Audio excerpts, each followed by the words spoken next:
تبعهم بإحسان إلى يوم الدين. أما بعد فقد قال الله سبحانه وتعالى في القرآن المجيد والفرقان الحميد: أعوذ بالله من الشيطان الرجيم. بسم الله الرحمن الرحيم. إن الله وملائكته يصلون على النبي يا أيها الذين آمنوا صلوا عليه وسلموا تسليما. اللهم صل على سيدنا ومولانا محمد معبد الجود والكرم وآله وبارك وسلم، وصل على جميع إخوانه من النبيين والصالحين. باب الأذان قبل الفجر. حدثنا أحمد بن يونس قال حدثنا زهير قال حدثنا سليمان التيمي عن أبي عثمان النهدي عن عبد الله بن مسعود عن النبي صلى الله عليه وسلم قال: لا يمنعن أحدكم أو أحدا منكم أذان بلال من سحوره فإنه يؤذن أو ينادي بليل ليرجع قائمهم وليبينه نائمهم، وليس أن يقول الفجر والصبح وقال بأصابعه ورفعها إلى فوق بطاء إلى أصغر حتى يقول هكذا، وقال زهير بسبابتيه إحداهما فوق الأخرى ثم مدهما عن يمينه وعن شماله.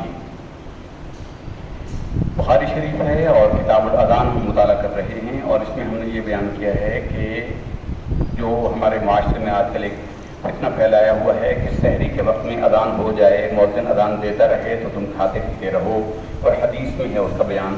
تو حدیث میں اس کی وضاحت کی گئی ہے کہ مدینہ شریف میں سرکار کے دور مبارک میں 2 اذانیں ہوتی تھیں. پہلی اذان حضرت بلال دیتے تھے لوگوں کو تہجد اور سحری کے لیے جگانے کے لیے. اس کے لیے سرکار دو عالم صلی اللہ علیہ وسلم نے یہاں پر بالکل وضاحت کر دی. حضرت عبداللہ بن مسعود رضی اللہ تعالی عنہ اس کو نبی کریم صلی اللہ علیہ وسلم سے روایت کرتے ہیں اور فرماتے ہیں کہ حضور نے فرمایا کہ تم میں سے کسی کو کھانے سے کچھ روک نہ دے بلال کی اذان، تم میں سے کسی کو کھانے پینے سے بلال کی اذان روک نہ دے من سحورہ، سحری کے وقت میں. یہ فإنہ یؤذن او ینادی، حضور نے فرمایا کہ وہ اذان دیتے ہیں، یہ ندا کرتے ہیں بلیل، رات کے وقت میں. سحری کا وقت ہوتا ہے، صبح کا وقت نہیں ہوتا. لیرجع قائمکم، تاکہ لوگ جاگ جائیں، کھڑے ہو جائیں. وَلِيُنَبِّهِ نَائِمَكُمْ، اور سوئے ہوں کو تنبیہ ہو جائے، جاگ جائیں. وَلَيْسَ أَن يَقُولَ الْفَجْرُ، اور اس وقت وہ فجر کا وقت نہیں ہوتا، اب الصبح ہو، اور وہ صبح کا صبح کاذب کا وقت ہوتا ہے. فقال بأصابعه ورفعها إلى فوق وضعف إلى أسفل. حضور نبی کریم صلی اللہ علیہ وسلم نے انگلیوں سے اشارہ کیا کہ پہلے جو فجر میں صبح کاذب ہوتی ہے اس کی روشنی پہلے سیدھی تیر کی طرح آسمان کی طرف اٹھتی ہے. حضور نے اس کو اٹھایا اور پھر اس کو دائیں بائیں کیا. یہ جو روشنی صبح کی ہوتی ہے، صبح صادق کی، جس میں روزہ بند ہوتا ہے، وہ وقت ہوتا ہے جب صبح صادق ہوتی ہے. صبح صادق کے وقت میں روشنی افقی طور پر پھیلتی ہے. تو سرکار دو عالم صلی اللہ علیہ وسلم نے انگلیوں سے اشارہ فرمایا اور فرمایا کہ وہ اس وقت ہوتی ہے. حضرت بلال سحری کے وقت میں لوگوں کو نیند سے جگانے کے لیے اذان دیتے ہیں.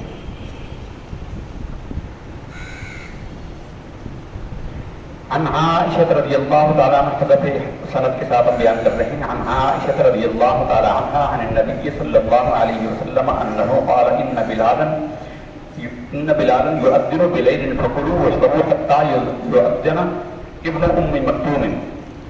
یہ 2 اذانیں ہوتی تھیں. حضور نبی کریم صلی اللہ علیہ وسلم نے فرمایا کہ بے شک بلال جو ہیں وہ اذان دیتے رہتے ہیں اور تم کھاتے پیتے رہا کرو، لیکن جب ام مکتوم اذان دیں، ام مکتوم ایک صحابی ہیں، نام ان کا عبداللہ ہے، اور یہ ام مکتوم کے نام سے معروف ہے، یہ نابینا تھے. اور پیچھے حدیث شریف گزری ہے، اس میں ایک مسئلہ یہ بیان کیا گیا ہے کہ مؤذن اگر نابینا ہو تو اس کی اذان صحیح ہے، جبکہ کوئی اس کو صحیح وقت بتانے والا ہو. تو فجر کی اذان جو ہے وہ ان کو بتا دیا جاتا تھا، اصبحتا صبح ہو گئی، تو ام مکتوم جو ہے وہ اذان دیتے تھے. وہ فجر کی نماز اذان ہوتی تھی، اس وقت کھانا پینا بند ہو جاتا تھا. کم بین الاذان والاقامہ، اذان اور اقامت کے درمیان کتنا فاصلہ ہونا چاہیے، وقت کتنا ہونا چاہیے. حدثنا اسحاق الباقی قال حدثنا خالد عن الجريري عن ابي هريره عن عبد الله بن مغفل المدني ان رسول الله صلى الله عليه وسلم قال بين كل اذان صلاة لمن شاء. حضور نبی کریم صلی اللہ علیہ وسلم نے ارشاد فرمایا کہ دونوں اذانوں کے درمیان، 2 اذانوں سے مراد اذان اور اقامت ہے. 2 اذانیں جب ایک نماز کے لیے کہی جائیں اس سے مراد ہوتا ہے اذان اور اقامت. ان کے درمیان حضور نبی کریم صلی اللہ علیہ وسلم نے ارشاد فرمایا کہ نماز پڑھنا ہے، یعنی سنتیں پڑھنا ہے، اور 3 دفعہ نے فرمایا، اور آخر میں فرمایا کہ لمن شاء جو چاہے، یعنی اذان اور اقامت میں وقفہ ہونا چاہیے۔ کتنا وقفہ ہو؟ کم سے کم وقفہ حضور نے یہ بیان کیا ہے۔ زیادہ سے زیادہ مسلم شریف کی حدیث میں سرکار نے فرمایا کہ اتنی دیر کہ کھانے والا کھانے سے، پانی پینے والا پانی سے، اور جس نے پیشاب پخانا کرنا ہو وہ اس سے فارغ ہو جائے، اذان اور اقامت میں اتنا وقفہ ہونا چاہیے۔ حدثنا محمد بن بشار قال حدثنا غندر قال حدثنا شعبة قال سمعت عمرو بن عامر الأنصاري عن أنس بن مالك قال كان المؤذن أذن قام ناس من أصحاب النبي صلى الله عليه وسلم يبتدرون الصبارية حتى يخرج النبي صلى الله عليه وسلم وهم كذلك يصلون ركعتين قبل المغرب ولم يكن بين الأذان والإقامة شيء وقال عثمان بن جبر وأبو داود عن شعبة لم يكن بينهما إلا قليل۔ یہ مغرب کے اذان کا بیان کیا گیا ہے۔ عربوں میں آپ نے دیکھا ہوگا جن کو وہاں جانا نصیب ہوا ہے، اور جو نہیں گئے اللہ ان کو وہاں لے جائے۔ ہمارے امام صاحب تشریف لے کے جا رہے ہیں، سرکار کی بارگاہ میں سلام پیش کریں گے اور ہمارے لیے دعائیں بھی کریں گے، آپ کے لیے بھی کریں گے۔ مغرب کے بعد بھی نا ہر 10 منٹ کا وقفہ کرتے ہیں ہر نماز کے مغرب کے درمیان میں، تو اس میں وہ 2 رکعت سنتیں پڑھتے ہیں، اور وہ بخاری شریف کی اس حدیث سے اور اس طرح کی دیگر کچھ حدیثیں ہیں کہ مغرب کی اذان اور اقامت کے درمیان وقفہ ہوتا تھا، اور اتنا ہوتا تھا کہ وہ 2 رکعت نماز پڑھا کرتے تھے۔ مغرب کے درمیان 2 رکعت پڑھنے کے بعد میں ائمہ 4 کا استحباب پر اختلاف ہے، اس کو سنت کسی نے نہیں کہا۔ نبی کریم صلی اللہ علیہ وسلم کی صحیح حدیث میں کہ آپ نے 1 دفعہ پڑھی تھی، اس کے علاوہ کبھی نہیں پڑھی، اور باقی ائمہ کے اندر اور فقہا اور صحابہ کرام کے اکثریت کے اندر ہے کہ اگر پڑھ لیں تو مستحب ہے، لیکن بعض فقہا نے محتاط فقہا نے کہا کہ دیر کرنا مناسب نہیں ہے، اس لیے کہ مغرب کی نماز میں آپ صلی اللہ علیہ وسلم نے بہت کم وقفہ رکھا ہے، یعنی مؤذن جب اذان دے کر آتا ہے، وہاں سے اتنی بڑی مسجد ہے چل کر آئے گا، اتنی دیر ہی کافی ہے۔ تو یہ سنتیں مستحب کسی نے کہی ہیں تو کہی ہیں، اس کو سنت بھی نہیں کہا گیا، اس کو لازم بھی نہیں کیا گیا، اور ہمارے لیے تو وہاں نعمت ہے کہ اسی اذان اور مغرب کی نماز کے درمیان وقفے میں ہم اپنی فرض نماز پڑھ لیتے ہیں، بعد میں ان کے پیچھے تصویرات کے طور پر شامل ہو جائیں گے، اختلاف نہ پھیلائیں۔ فرماتے ہیں کہ انس بن مالک رضی اللہ تعالیٰ عنہ فرماتے ہیں یہ مغرب کی نماز کے لیے کان المؤذن اذا اذن قام ناس من اصحاب النبی، جب مؤذن اذان دیتا تو لوگ کھڑے ہو جاتے حضور کے صحابہ میں سے، یبتدرون الصباریہ، پلس کو ڈھونڈتے تھے، یہ ستونوں کے لیے جلدی کرتے تھے، حتیٰ یخرج النبی صلی اللہ علیہ وسلم، یہاں تک کہ حضور نبی کریم صلی اللہ علیہ وسلم اپنے دولت قدر سے بعد تشریف لاتے تو ہم کذالک یصلون رکعتین، اور لوگ اسی طرح 2 رکعتیں نماز پڑھتے تھے قبل المغرب، مغرب سے پہلے، ولم یکن بین الاذان والاقامۃ شیء، بس ان 2 رکعتوں کے وقفے سے زیادہ کوئی اس میں گیپ نہیں ہوتا تھا، کوئی فاصلہ نہیں ہوتا تھا۔ باب من انتظر اقامت، جو اقامت کے انتظار میں بیٹھا ہوا ہو، اقامت کو اذان بھی کہا جاتا ہے، اس لیے اذان کے بعد میں یہ حدیث شریف کو لائے۔ حدثنا ابو الیمان قال اخبرنا شعیب عن الزہری قال اخبرنی عروۃ بن الزبیر ان عائشہ رضی اللہ تعالی عنہا قالت كان رسول الله صلى الله عليه وسلم اذا سكت المؤذن بالاولى من صلاه الفجر قام فركع ركعتين خفيفتين قبل صلاه الفجر بعد ان يسلم الفجر ثم اضطجع على شقه الايمن حتى ياتيه المؤذن للاقامه۔ ام المؤمنین سیدہ عائشہ صدیقہ رضی اللہ تعالی عنہا فرماتی ہیں کہ جب مؤذن اذان دے کر فارغ ہو جاتا، اذا سکت المؤذن، جب مؤذن اذان دے کر چپ ہو جاتا، بالکل من صلاۃ الفجر، فجر کی پہلی اذان دے کر وہ چپ ہو جاتا تو آپ صلی اللہ علیہ وسلم کھڑے ہوتے، فرکعہ رکعتین، 2 رکعتیں نماز ادا پڑھتے، خفیفتین مختصر۔ فجر اور مغرب کی نماز میں آپ صلی اللہ علیہ وسلم کا تقریباً ہمیشہ کا معمول رہا ہے، 100% نہیں لیکن آپ اس کو 95-98% کہہ لیجیے۔ اور حضور نبی کریم صلی اللہ علیہ وسلم نے ان 2 صورتوں کی بڑی برکت کی بات بیان فرمائی کہ سورہ کافرون اور سورہ اخلاص کتنی برکتوں والی صورتیں ہیں جو فجر اور مغرب کی سنتوں میں پڑھی جاتی ہیں۔ تو آپ صلی اللہ علیہ وسلم کا تقریباً یہی معمول تھا کہ فجر کی رکعت میں 2 رکعتیں ہلکی پڑھتے تھے، یعنی مختصر پڑھتے تھے، تو پہلی رکعت میں قل یا ایھا الکافرون اور دوسری رکعت میں سورہ اخلاص آپ صلی اللہ علیہ وسلم تلاوت فرماتے، اور آپ وہ 2 رکعتیں پڑھنے کے بعد اپنے بستر پر لیٹ جاتے اور دائیں کروٹ اپنے رخسار کے نیچے اپنا ہاتھ رکھ کر لیٹ جاتے، سو جاتے، یہاں تک کہ مؤذن اقامت کے لیے آتا، اقامت کی آواز سن کر آپ باہر تشریف لاتے تھے۔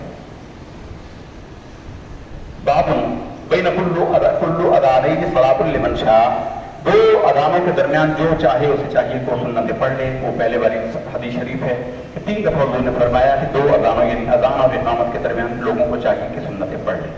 باب من قال یؤذن فی السفر مؤذن واحد، یہ جو کہا گیا ہے باب باندھا امام صاحب نے کہ یہ جو کہا گیا ہے سفر میں ایک ہی مؤذن ہونا چاہیے. اس باب میں اس کا مطلب یہ ہے کہ لمبا سفر ہے تو ایک ہی شخص کو اس پورے سفر کے دوران متعین کر دیا جائے، اس کی تعیین کر دی جائے کہ وہی اذان دے گا جب بھی اذان کا وقت ہوگا، تو ایسا کرنا جائز ہے. حدثنا معلّہ بن اسد قال حدثنا وحید عن ایوب عن ابی قلابة عن مالک بن الحویرث قال اتیت النبی صلی اللہ علیہ وسلم فی نفر من قومی فاقمنا عنده 20 لیلة وکان رحیما رفیقا فلما رأى شوقنا الى اہلنا قال ارجعوا فكونوا فیہم وعلموهم وصلوا فاذا حضرت الصلاة وليؤذن لكم احدكم وليؤمكم اکبركم. حضرت ابو قلابہ کہتے ہیں، مالک بن الحویرث کہتے ہیں کہ میں اپنی قوم کے ایک بندے کے ساتھ نبی کریم صلی اللہ علیہ وسلم کے پاس حاضر ہوا اور ہم نے قیام کیا رسول اللہ صلی اللہ علیہ وسلم کے پاس 20 دن رات ہم حضور کے پاس مہمان بن کر ٹھہرے رہے. وکانا رحیما رفیقا، اور رسول اللہ صلی اللہ علیہ وسلم بڑے ہی رحیم تھے اور بڑے ہی نرم دل تھے. رفیق رفق سے معنی نرم دل رفیق. فلما رأى شوقنا الى اہلہ، جب حضور نے ہمیں دیکھا کہ ہم اپنے گھر والوں کا شوق رکھتے ہیں، اپنے گھر جانا چاہتے ہیں، تو حضور نے ہمیں فرمایا ارجعوا، جاؤ چلے جاؤ لوٹ جاؤ، فکونوا فیہم، اپنے گھر والوں کے درمیان جاؤ، وعلموہم، اور ان کو سکھاؤ، وصلوا، اور ان کو نماز پڑھاؤ. فاذا حضرت الصلاۃ، جب نماز کا وقت ہو جائے، فلیؤذن لکم احدکم، تو تم میں سے ایک شخص جو ہے وہ اذان دے دے، ولیؤمکم اکبرکم، اور تم میں سے جو بڑی عمر کا ہو یا دین میں بڑا عالم ہو وہ نماز پڑھائے. باب الاذان للمسافر اذا كانوا جماعة والاقامة وكذلك بعرفة وجميع قول المؤذن الصلاة في الرجال في الرحال في ليلة الباردة او المغيرة. یہ پہلے آپ حدیث شریف سن چکے ہیں کہ رسول اللہ صلی اللہ علیہ وسلم بارش کی رات میں یا بہت ٹھنڈی رات میں آپ صلی اللہ علیہ وسلم کی طرف سے اعلان کیا جاتا تھا کہ وہ اپنے گھروں میں لوگ نماز پڑھ لیں. اس میں امام صاحب جو حدیث لائے ہیں اس میں تو گرمی کا معاملہ ہے، لیکن مقصود یہ ہے کہ موسم کی رعایت امام کو چاہیے، مؤذن کو چاہیے. حدثنا مسلم بن ابراہیم قال حدثنا شعبہ عن المہاجر بن الحسن عن زید بن وهب عن ابی ذر قال كنا مع النبي صلى الله عليه وسلم في سفر فاراد المؤذن ان يؤذن فقال له ابرد، ثم اراد ان يؤذن فقال له ابرد، ثم اراد ان يؤذن فقال له ابرد. 3 دفعہ مؤذن نے اذان دینے کا ارادہ فرمایا اور رسول اللہ صلی اللہ علیہ وسلم نے کو فرمایا کہ موسم کو ٹھنڈا ہونے دو، یہاں تک کہ سائے جو ہیں وہ ٹیلوں کے سائے کے برابر ہو گئے، یعنی ایک مثل ہو گئے. پھر آپ صلی اللہ علیہ وسلم نے فرمایا کہ ان شدت الحر من فیح جہنم، کہ یہ جو گرمی کی شدت ہے نا یہ جہنم کے سانس لینے کے سبب سے ہے. یعنی موسم کی رعایت کرنی چاہیے. گرمی شدید ہے تو اس کو تھوڑا سا ٹھنڈا کر لیا جائے، بہت ٹھنڈ ہے ایسی ٹھنڈ کی جو مہلت ہو تو ایسے میں پھر گھروں میں نماز پڑھ لے تو اس میں اجازت ہے. حدثنا محمد بن يوسف قال حدثنا سفيان عن خالد الحذاء عن ابي قلابة عن مالك بن الحويرث قال اتى رجلان النبي صلى الله عليه وسلم يريدان السفر فقال النبي صلى الله عليه وسلم اذا انتما خرجتما فأذنا ثم اقيما ثم ليؤمنكما اكبركما. حضور نبی کریم صلی اللہ علیہ وسلم کے پاس 2 شخص ایسے آئے جو سفر کا ارادہ کرتے تھے، تو آپ صلی اللہ علیہ وسلم نے ارشاد فرمایا کہ جب تم سفر پر نکلو تو تم دونوں اذان دینا اور دونوں اقامت کہنا، اور پھر جو تم میں بڑا ہو اسے چاہیے کہ وہ امامت کرے. دونوں اذان دیں اور دونوں اقامت دیں کا مطلب یہ ہے کہ دونوں میں سے جس کا بھی دل کرے. ایک وقت میں تو ایک ہی اذان ہوگی، لیکن سفر میں ظاہر ہے ایک اذان تو نہیں ہوتی، تو کبھی وہ اذان دے دیا کرے کبھی وہ اذان دے دیا کرے، تو دونوں اذانیں بھی دیتے رہنا اور امامتیں بھی کہتے رہنا، اور عمر میں یا علم میں جو بڑا ہو نماز وہ پڑھائے. حدثنا محمد بن مسنى قال اخبرنا عبد الوهاب قال اخبرنا ايوب عن ابي قلابة قال حدثنا مالك قال اتينا النبي صلى الله عليه وسلم ونحن شبابة متقاربون فاقمنا عنده 20 يوما وليلة وكان رسول الله صلى الله عليه وسلم رحيما رفيقا فلما ظن انا قد اشتهينا اهلنا او قد اشتغل سألنا عمن تركنا بعدنا فأخبرناه فقال ارجعوا إلى أهلكم فأقيموا فيهم وعلموهم ومروهم وذكر أشياء احفظوها أو لا أحفظوها أو صلوا كما رأيتموني أصلي فإذا حضرت الصلاة فليؤذن لكم أحدكم وليؤمكم أكبرهم. اسی طرح کی ملتی جلتی حدیث ہے، اس میں دو بندے تھے. یہاں انہوں نے بتایا کہ ہم بہت سارے نوجوان تھے، ونحن شبابا متقاربون، ہم کچھ نوجوان تھے جو ہم عمر تھے. ہم رسول اللہ صلی اللہ علیہ وسلم کے پاس آ کر 20 دن رات ٹھہرے اور رسول اللہ صلی اللہ علیہ وسلم بڑی ہی شفقت کرنے والے، بڑے ہی مہربان تھے. پھر آپ صلی اللہ علیہ وسلم نے جب اندازہ فرمایا کہ ہمیں اپنے گھر والوں کی یاست آ رہی ہے اور ہم اپنے گھر والوں کی طرف جانا چاہتے ہیں، تو آپ صلی اللہ علیہ وسلم نے ان سے پوچھا کہ تم اپنے بعد کیا چھوڑ کر، اپنے پاس جو پیچھے چھوڑ کر آئے ہو وہ کون ہیں؟ فقال، پھر ہم نے اخبرناہ، ہم نے حضور کو بتایا کہ گھر والے ہیں، فیملیز ہیں. فقال، تو حضور نے فرمایا کہ ارجعوا الی اہلیکم، گھر والوں کی طرف لوٹ جاؤ، فاقیموا فیہم، اور انہی کے اندر ٹھہرو، وعلموہم، اور ان کو سکھاؤ، ومروہم، اور حضور نے فرمایا کہ ان کو حکم دینا نیکی کا. اور حضور نے کچھ چیزوں کا ذکر کیا، کچھ کو میں یاد رکھا، کچھ کو میں بھول گیا. اور وصلوا، اور حضور نے فرمایا صلو، نماز پڑھو، کما رأیتمونی اصلی، جیسا کہ مجھے نماز پڑھتا دیکھتے ہو. فإذا حضرت الصلاة، جب تم میں سے کوئی شخص نماز کو پائے، فليؤذن لكم أحدكم، اسے چاہیے کہ تم میں سے ایک شخص اذان دے، وليؤمكم أكبركم، اور جو تم میں سے بڑا ہے وہ نماز پڑھے. ایک تو اس میں سرکار نے یہ فرمایا، اس سے ہمارے زمانے کے اندر بہت سارے لوگ دھوکہ دیتے ہیں کہ صلو کما رأیتمونی اصلی، اور وہ کہتے ہیں کہ ہماری نماز ہے، یہ آپ کی نماز حنفی نماز ہے اور ہماری نماز جو ہے وہ سرکار کی نماز ہے، سنت نماز ہے. حضور نے فرمایا ہے کہ صلو کما رأیتمونی اصلی. ہمارے زمانے کے اندر فتنوں کا زمانہ ہے، لوگ بڑے بڑے فتنے ڈالتے ہیں. اس میں ایک فتنہ یہ ہے کہ سنت نماز الگ ہے، نبی کی نماز الگ ہے، اور حنفی نماز الگ ہے. حالانکہ چاروں اماموں میں حضرت امام اعظم ابو حنیفہ رحمۃ اللہ تعالی علیہ واحد امام ہیں جنہوں نے رسول اللہ صلی اللہ علیہ وسلم کے صحابہ کو دیکھا اور صحابہ نے ان کے سامنے نماز پڑھی اور انہوں نے صحابہ کرام کے سامنے نماز پڑھی. تو سرکار کو تو فرمانا ہے کہ تم مجھے جیسا پڑھتے دیکھتے ہو. حضور نے ہمیں تو نہیں کہا، ہم نے تو حضور کو نہیں دیکھا کہ حضور کیسے نماز پڑھتے تھے. صحابہ نے دیکھا تھا حضور کو، اور صحابہ کو دیکھا تابعین نے. باقی ائمہ نے کتابوں سے پڑھ کر نماز سیکھی، اور ہمارے امام نے صحابہ کرام کو نماز پڑھتے دیکھ کر سیکھی. تو ہمارا طریقہ ہی وہ ہے احناف کا جو صحابہ کرام کا طریقہ تھا. اس لیے کہ یہ ممکن نہیں ہے کہ کوئی صحابی رسول اللہ صلی اللہ علیہ وسلم کے طریقے کے خلاف نماز پڑھتا ہو، یا حضرت امام ابو حنیفہ رحمۃ اللہ تعالی علیہ صحابہ کرام کے سامنے ان کے طریقے کے خلاف نماز پڑھے اور وہ ان کو ٹوکے نہیں. تو اس لیے ہمارے ہی امام کا طریقہ وہی ہے جو سرکار نے فرمایا کہ جیسا تم مجھے نماز پڑھتا دیکھتے ہو.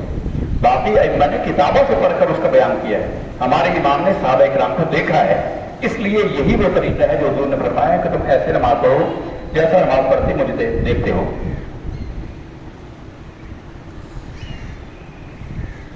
باب هل يتتبع المؤذن فاه ها هنا وها هنا وهل يلتفت في الاذان. ويذكر عن بلال انه جعل اصبعيه في اذنيه وقال ابن عمر لا يجعل اصبعيه في اذنيه.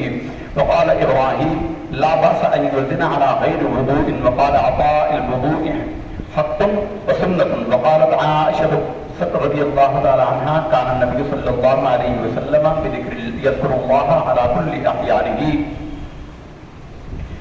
باب باندھا امام صاحب نے کہ مؤذن اذان دیتے ہوئے اپنے منہ کو دائیں بائیں پھیرے کہ نہ پھیرے، دائیں بائیں منہ کو کرے کہ نہ کرے.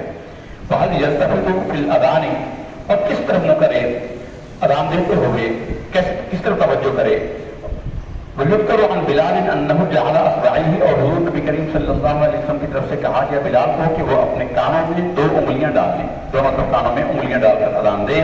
اور اس وقت سبب حضور نے یہ فرمایا کہ کانوں میں 2 انگلیاں ڈالیں. اور حضرت عبداللہ بن عمر رضی اللہ تعالیٰ عنہ نے اذان دی تو انہوں نے کانوں میں انگلیاں نہیں ڈالی. یعنی اس سے مسئلہ یہ بیان کیا ہے کہ یہ لازمی نہیں ہے. حضور نے اس کی غرض بیان کی، آگے کسی حدیث شریف میں آئے گا کہ کانوں میں بلال انگلیاں ڈال لیا کرو کہ اس سے تیری آواز بلند ہو جائے گی. کیونکہ جب انسان کلام کرتا ہے تو کانوں کے اندر آواز گونج کر آتی ہے. جب بندہ کانوں میں انگلیاں ڈال دے گا تو اس کی آواز کی وہ گونج ہے وہ اس کے کان میں نہیں آئے گی، نتیجتاً وہ زور سے آواز لگائے گا. اور ویسے بھی دنیا کا مشاہدہ ہے کہ جس کے کان بند ہوں بہرا بندہ ہو اس کے سامنے بات کرتا ہے جو مخاطب ہوتا ہے وہ اونچا بولتا ہے اور بہرا بھی اونچا بولتا ہے. وہ سمجھتا ہے کہ جیسے مجھے سمجھ نہیں آ رہی ایسے ان کو بھی کم آواز میں نہیں سمجھ آ رہی. تو کان بند ہونے سے اپنی آواز کی ایکو کان میں نہیں جاتی تو انسان اونچی آواز سے اذان دیتا ہے. حضرت عبداللہ بن عمر رضی اللہ تعالیٰ عنہ نے اذان دی تو انہوں نے کانوں کے اندر انگلیاں نہیں ڈالی. اس کا سبب یہ ہے کہ یہ اونٹ کے اوپر بیٹھے تھے اور یہ دوران سفر کا واقعہ ہے اور اس میں انہوں نے کانوں میں انگلیاں نہیں ڈالی تھی. اس سے یہ معلوم ہوا کہ یہ فرض واجب نہیں ہے. ڈال لینا سرکار کا فرمان ہے, بہت اچھا ہے. اور فقال ابراہیم ایک تابعی ہیں, وہ فرماتے ہیں لا باس ان یؤذن علی غیر وضوء, اس پر کوئی حرج نہیں ہے کہ مؤذن بغیر وضو کے اذان دے, یعنی بغیر وضو کے بھی وہ اذان دے سکتا ہے. لیکن یہ فتویٰ نہیں ہے, یہ قول ہے. فتویٰ اس پر ہے, آگے بیان ہو رہا ہے. فقال عطا ابن ابی رباح ہیں, یہ بھی تابعی ہیں اور بہت بڑے عالم ہیں. یہ اتنے بڑے عالم ہیں کہ یہ مکہ مکرمہ میں ہوتے تھے اور امام اعظم کے اساتذہ میں.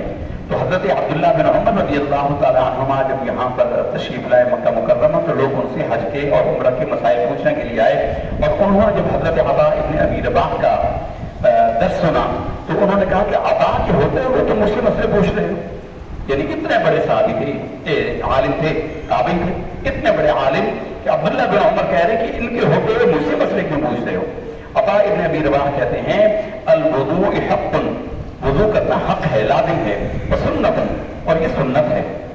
وقالت عائشہ اور ام المؤمنین فرماتی ہیں کان نبی صلی اللہ علیہ وسلم یذکر اللہ علی کل احیانہ, کہ رسول اللہ صلی اللہ علیہ وسلم اللہ کا ذکر ہر حالت میں کر لیا کرتے تھے. اس میں دراصل ام المؤمنین یہ فرمانا چاہتے ہیں, امام بخاری یہ فرمانا چاہ رہے ہیں کہ ام المؤمنین فرمانا جو ہے نا ہر حالت میں, یعنی پاکی اور ناپاکی ہر دو حالتوں میں اللہ کا حضور ذکر کر لیا کرتے تھے. تو یہ امام صاحب اس میں دلیل لائے ہیں کہ یہ بھی چونکہ اللہ کا ذکر ہے لیکن یہ عام ذکر سے جدا ایک ذکر ہے, اس لیے صحیح یہ ہے کہ بغیر اشد ضرورت کے. ہاں مؤذن کی آنکھ ایسے میں کھلے گی بالکل قلیل ہو گیا ہے اور اس کو اذان دینی ہے تو دے دے, اذان ہو جائے گی, لیکن سنت کے خلاف کیا. اس لیے اذان کے لیے وضو کرنا لازم ہے, سنت ہے اور حق ہے. باب قول الرجل فاتتنا الصلاة وكره ابن سیرین ان یقول فاتتنا الصلاة وليقل لم ندرک وقول النبی صلی اللہ علیہ وسلم اصح. اگلا باب آ رہا کہ کسی کی کوئی نماز رہ جائے تو کوئی شخص یہ نہ کہے کہ میری فلاں نماز فوت ہو گئی. حضرت محمد ابن سیرین یہ بڑے امام ہیں, محدث ہیں, بصرہ کے رہنے والے تھے. ان کا جو خاص میدان, محدث ہیں, ان کا جو خاص میدان تھا وہ تعبیر الرؤیا ہے. خوابوں کی تعبیر میں ان کا نام ضرب المثل ہے. تو یہ فرماتے ہیں کہ کوئی شخص یہ کہے کہ اس کی نماز فوت ہو گئی تو یہ کہنا مکروہ ہے, ناپسندیدہ ہے. لیکن امام بخاری رحمۃ اللہ تعالیٰ فرماتے ہیں کہ رسول اللہ صلی اللہ علیہ وسلم کا فرمانا ان سے زیادہ صحیح ہے کیونکہ حضور نے ایسا فرمایا کہ تم میں سے کسی کی نماز فوت ہو جائے. تو اس لیے اس میں کوئی کراہت نہیں ہے یہ لفظ کہنے میں. یعنی امام ابن سیرین کی اس بات کا امام بخاری نے رد کیا ہے اور یہی ہے کہ کوئی کہہ دے کہ نماز فوت ہو گئی جس میں کوئی حرج نہیں ہے. قال حدثنا ابو نعیم قال حدثنا شیبان عن یحیی عن عبد الله بن ابي قتادة عن ابيه قال بينما نحن نصلي مع النبي صلى الله عليه وسلم واذا سمع جلبت رجال فلما صلى قال ما شانكم قالوا استعجلنا الى الصلاه قال فلا تفعلون اذا اتيتم الصلاه فعليكم السكينه فما ادركتم فصلوا او ما فاتكم فاتموا. یہ ہمارے زمانے کا بڑا عام مسئلہ ہے. حضرت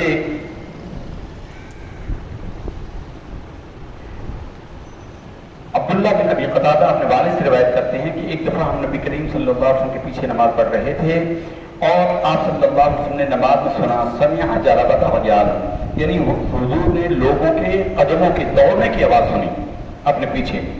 فلما صلی, جب آپ نے نماز پڑھا دی, قال, حضور نے فرمایا قال ما شانکم, تمہیں کیا ہو گیا تھا, کیوں دوڑ رہے؟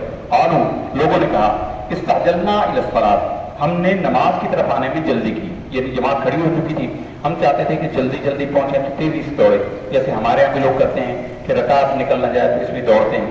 تو آپ صلی اللہ علیہ وسلم نے سے منع فرمایا, قال فلا تفعلوا, آئندہ ایسا نہ کیا کرو.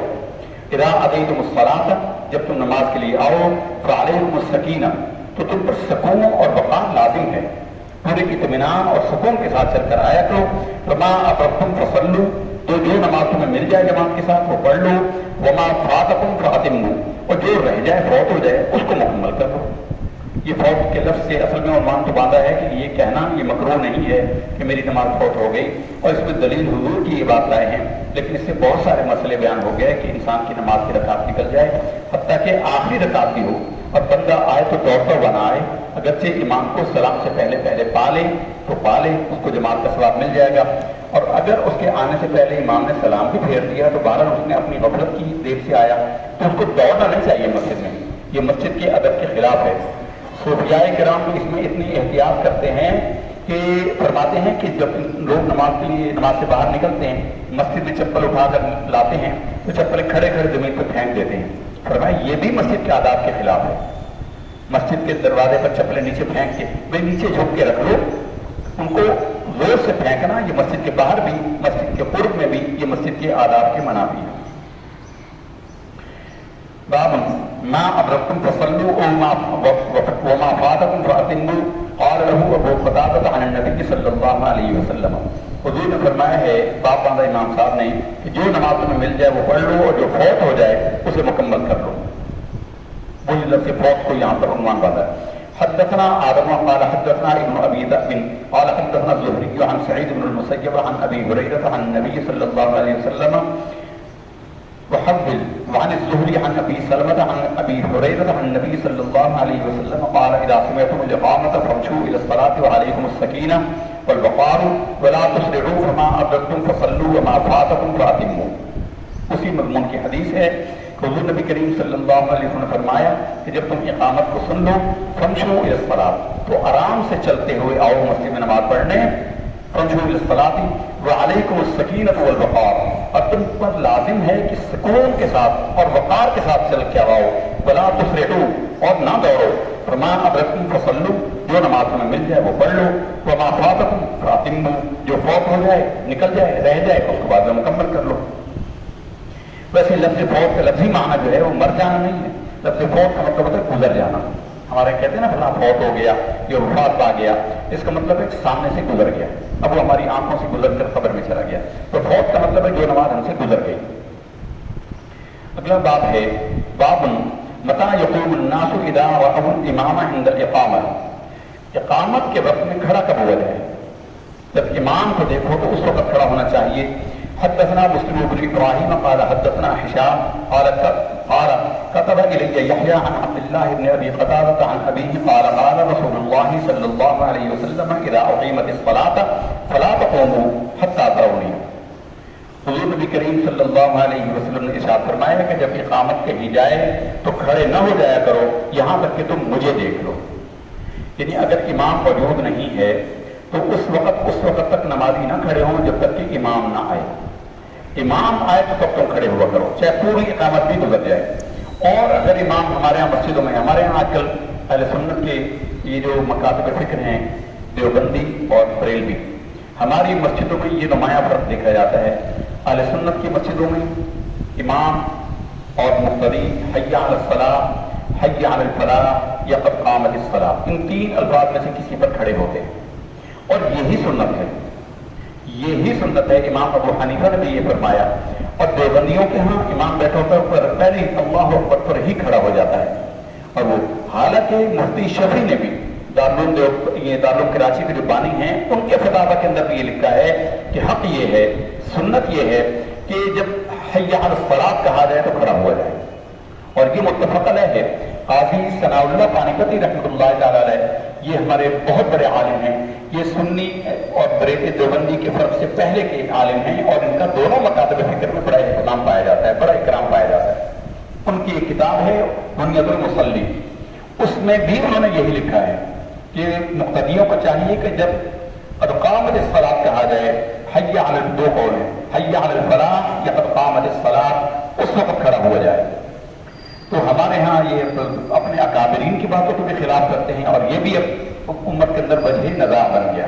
غیر مقلدین تو ایسا کہتے ہیں اور اگرچہ کچھ اثر بھی ایسے ملتے ہیں. لیکن ایک بات تو اس حدیث میں، جو بخاری کی حدیث ہے، واضح ہو گیا کہ اقامت کھڑا ہونے کا سبب نہیں ہے. اذا اقیمت الصلاۃ فلا تقوموا، جب اقامت سنو تو کھڑے نہ ہو جایا کرو حتی ترونی.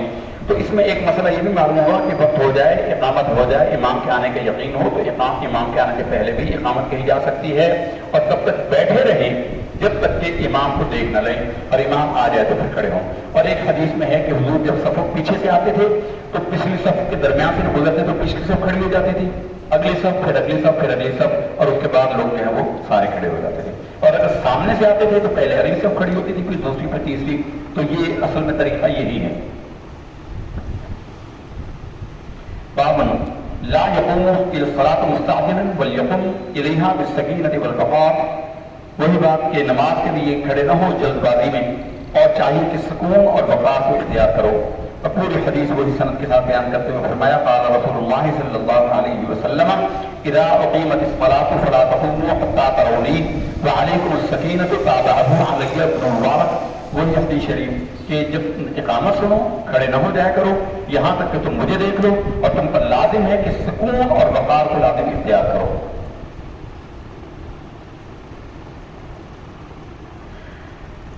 باب هل يخرج من المسجد لعلت.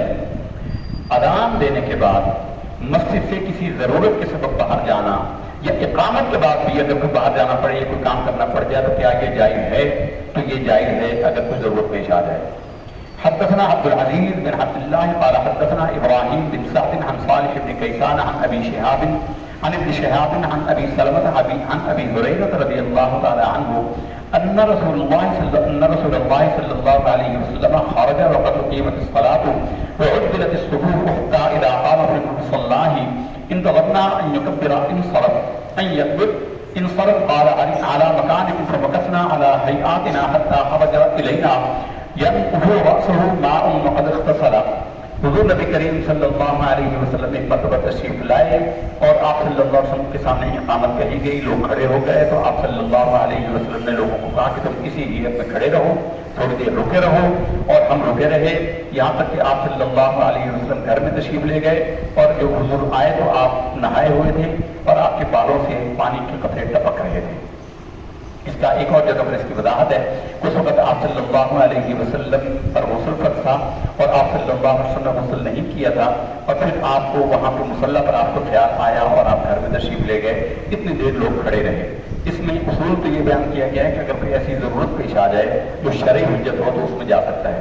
اور اس میں رسول اللہ صلی اللہ علیہ وسلم نے امت کے لیے رحمت فرمائی ہے کہ حضور نے خود فرمایا ہے, بخاری شریف کی حدیث ہے, غالباً پیچھے بیان ہو چکی ہے, کہ حضور نبی کریم صلی اللہ علیہ وسلم نے فرمایا کہ میں بھولتا نہیں بلکہ بھلایا جاتا ہوں تاکہ میرا وہ بھولنا تمہارے لیے سنت ہو جائے. ہمارے علاقے کے امام صاحب انہوں نے ایک دفعہ نماز پڑھا دی, ان کا وہ وضو نہیں تھا بے خیالی میں. اگلی نماز میں انہوں نے کہا تو بھائی میرا وہ وضو نہیں تھا, وہ نماز پڑھائی, مجھے گھر جا کے خیال آیا تو جنہوں نے وہ نماز پڑھی تھی وہ دوبارہ اس کو دوہرا لیں. تو کچھ لوگ تو سمجھدار تھے مان گئے, کچھ نے اس پر شور مچایا.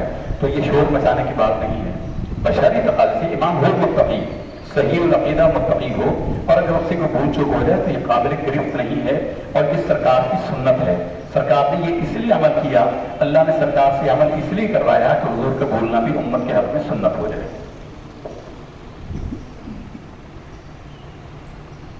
اگلی حدیث اسی موضوع پر ہے, یہ اسی میں وضاحت ہے.